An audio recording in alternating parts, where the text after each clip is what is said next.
Back in February, with Joe Spear and the Department of Transportation, we talked about State Road 246 and Du Bois Road, using that as a cut through. Well, they kind of messed up, and they didn't get to pay for a sign, and they're in a frenzy right now. So I was able to obtain some papers, and what I'd like for you to consider signing is something that should have been signed in February. This saying, basically what this is saying is that the commissioners are aware that DNR has asked to use State Road 246. It will be filmed and put back in its original condition after the construction project is complete. So that's what this is. They finally came up with it. I think it got lost in their mixed matchup there along the way. I've talked to some local people there, anywhere from the people that live there, school bus drivers. They're asking that we please make that a stop right there at that intersection. It is not a stop. Which one, Childers or? When you're coming off of Childers going west, where it tees into Hudson Hill, we want to make that a stop right there. Should be. Should be a stop. What I have is I have the paperwork drawn up here, if the commissioners will approve it, sign this, and then I can start the process of creating a stop there. I've talked to all the residents there. Again, the school corporation I've talked to about it.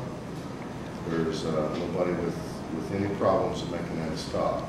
To see if it actually was for sale and what the price had been set at. As far as I know, there's been no price tag. We do have a new appraisal, which I think is okay, but we have to have another appraisal to come up with to make it legal to sell.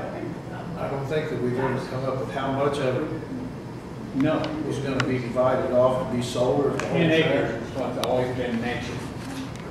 What the email that Richard sent was something about doing an easement for the mound system if someone wanted to purchase just the home and some of that ground, that then we could do an easement with whoever purchased that for the use of the mound system. But it would still be retained by the county.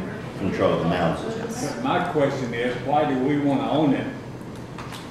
For future development, I think. Yes. Well, it'd be a shame to see it go down. I mean, it's just a beautiful piece, and I realize that it's 131 years old. I realize that. But the structure of it, aside from some of the stones starting to, on the one side of the house, it's got a dip in it where it's starting to come down and stuff. It's structurally sound. It has a lot of work to be done inside to make it usable, but it can still be used. And it would be a shame to see that come down. I mean, if industry went up around it, that'd be one thing, but to lose that home would just be a shame. What I had planned for it, if it was possible, was to put a bed and breakfast and a banquet hall where you could go in and rent the banquet hall for weddings or receptions. And I also have a daughter who does photography and a daughter who does floral arrangements, and where we can kind of like make a wedding center all in one. It was, the original appraisal was $187.50, and the reason that included, of course, the mound system, and the reason the 10 acres were, I sat down with, I've forgotten his name, but the mapper who worked here at that time.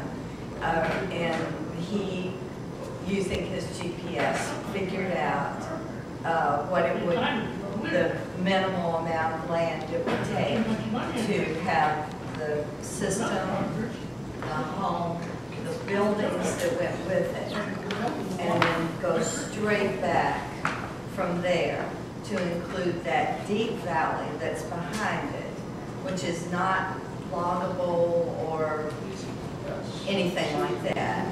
To me, if you kept the system, I agree with Wiley.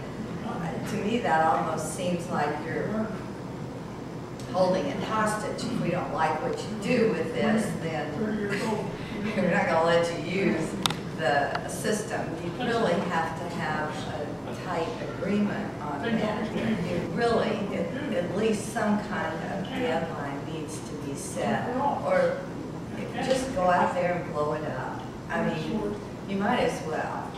Why let it just die a slow death?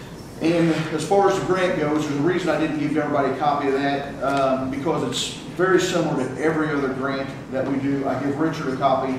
I talked to him on Thursday before we left for the holiday, and he didn't mention that he had any problems with it. It's a non-competitive grant from the Department of Homeland Security.